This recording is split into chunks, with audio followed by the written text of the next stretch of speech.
बजे हमें मैसेज मिलता है विजय कुमार मल्होत्रा की, पेट में दर्द है, नहीं आ पाऊंगा। तो हमारी जो गेस्ट कोऑर्डिनेटर है वो कहती है सर क्या करें? तो अर्नब कहता है सर प्रोग्राम कैंसिल कर देते हैं, how can we do only one guest, केवल कांग्रेस से नहीं चलेगा। मैंने कहा हाँ ठीक है, लेकिन अभी भी मेरे एक व्यक्ति हैं जिससे मैं फोन पे बात करके पूछ सकता हूं कि आएंगे क्या। तो मैंने मोदी जी को फोन किया, तो मोदी जी ने कहा, वो तो बड़े चतुर आदमी तब भी थे, कि आपका गेस्ट कैंसिल हुआ होगा। मैंने कहा हाँ सर आपको आना है लास्ट मिनट। तो उन्होंने, तुम्हारी जरूरत है, ऑलवेज रिमेंबर, लाइफ में कभी अगर आपको उस व्यक्ति की उस नेता की भाषा समझ में आए ना, तो उसी भाषा में उनसे बात करिए, it is always a game changer. तो मैंने कहा सर तुम्हारी जरूरत है, मैं थोड़ा गुजराती जानता हूं। तो શું થયું? नहीं सर गेस्ट कैंसिल થઈ ગયો છે, તમે આવી जाओ सर। तो वो सोचे, मैं आपको बताता हूं 5 मिनट बाद। 5 मिनट बाद तुरंत फोन आता है, राजीव जी मैं आ जाता हूं, लेकिन पहुंचेंगे कैसे ग्रेटर कैलाश? तो मैंने कहा सर टैक्सी लीजिए। तो अच्छा टैक्सी क्या મળશે? अरे नहीं जल्दी सर प्लीज આવી जाओ તમે। तो मोदी जी टैक्सी, वो तो मैंने थोड़ा कभी किसी को कहा कि मोदी जी ने ये भी पूछा कि पैसा कौन देगा टैक्सी का, वो तो बात अलग है, वो तो नहीं कहा उन्होंने, पर उन्होंने कहा चलो मैं आ रहा हूं।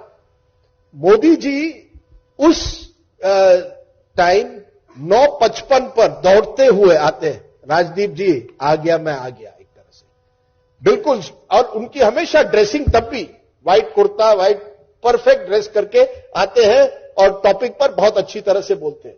पर आप सोचिए, वही नरेंद्र मोदी जिसके बारे में आज सौरभ आप पूछ रहे हैं मीडिया से एक्सेस नहीं है, वो उस जमाने में मीडिया और टीवी को जानते थे, उसका क्या महत्व हो सकता है, किस तरह से अपनी एक पहचान बनानी है। देखिए वो मास लीडर नहीं थे तब बाकी जो बीजेपी लीडर्स थे, कई लोगों को हम उनको मास लीडर कहते थे, मोदी जी को नहीं।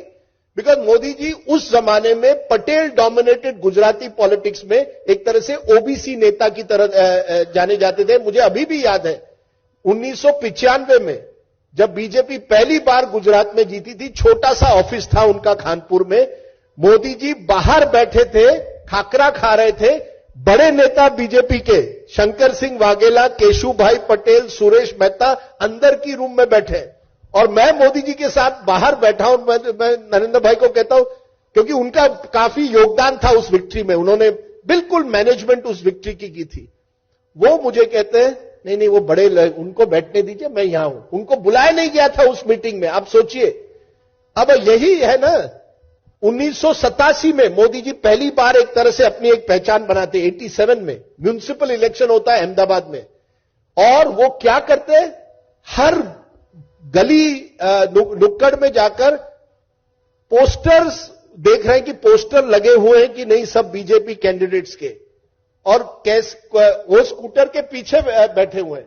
स्कूटर कौन चला रहा है? सोचिए, अमित शाह। अब मेरे दोस्त यही बात है, ये कई नेताओं को ये पता चलना चाहिए। आज वो इस लेवल पर पहुंच गए, लेकिन कहां से आए हैं? ये जर्नी है लाइफ में, ये कोई वनडे मैच नहीं है पॉलिटिक्स।